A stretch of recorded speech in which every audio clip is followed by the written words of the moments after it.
Okay, let me give you a little insight on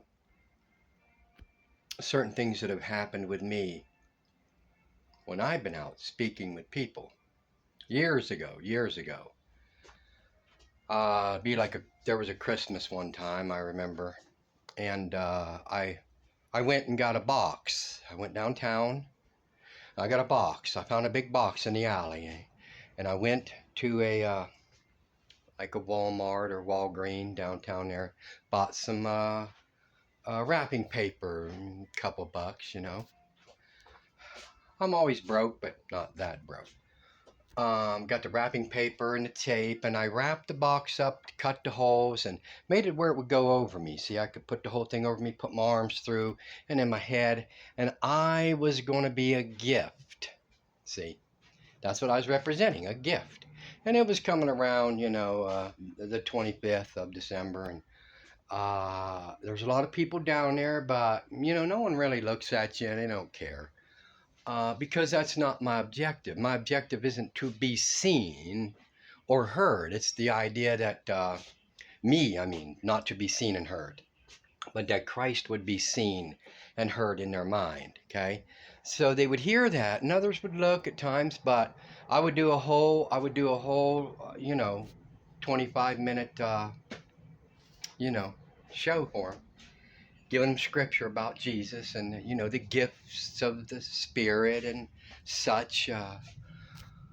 But then these one guys are down there. They're at the chessboards. There's free chessboard, concrete chessboards down there, and they're hollering and laughing, and they're like in their 30s, and so was I, and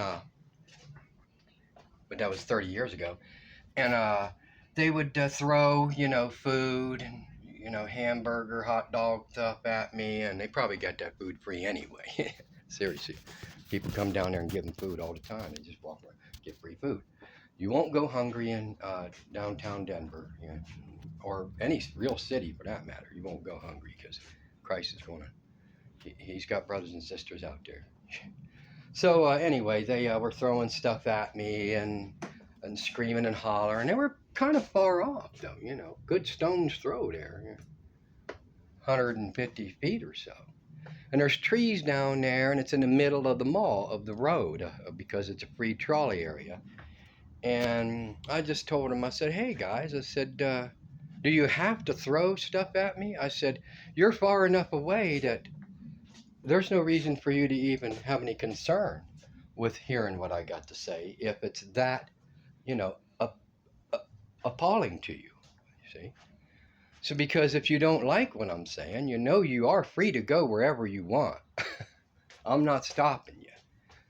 I said, but for you to harass me, I said, that's not acceptable. And, they were, drunkards and stuff, and they just start cussing and, but they leave you alone after a while. Well, my point is, see, we're not out there. If you see the real, true brother and sister that God's Spirit is working, and He is actually caught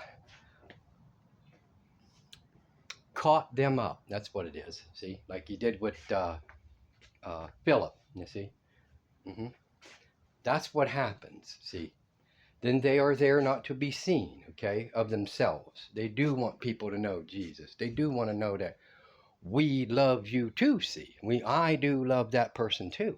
But not in the love of the world love. I mean, it's kind of psychotic. You hear the word love.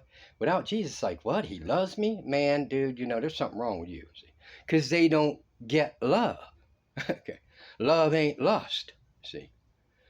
God's love is not the same. So they cannot differentiate between the two because they don't have Jesus' Spirit. We long for that. We long for them to have that. I do. I truly do. So we'll talk again.